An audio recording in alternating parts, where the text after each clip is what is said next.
Yes, it's possible to connect a Lenovo ThinkPad docking station to a Mac to expand connectivity, like adding multiple displays and USB ports. However, Lenovo docks are designed for Windows ThinkPads. Full macOS compatibility is limited.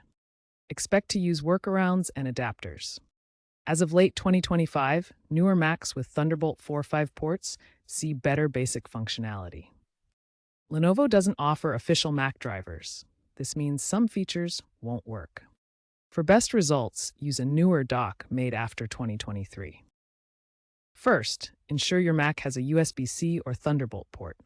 A newer Mac with M1 series or later is preferable for better compatibility. Connect the dock to your Mac using a USB-C cable. Make sure to use a high-quality cable for reliable connection. Go to System Settings, then Displays, to configure your monitors.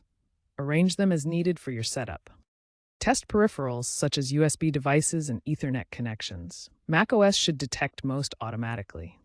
If something doesn't work, try restarting your Mac or updating macOS to the latest version. Remember, charging through the dock might not work reliably, so use your Mac's charger separately. Also, don't expect Lenovo software features to be available on macOS.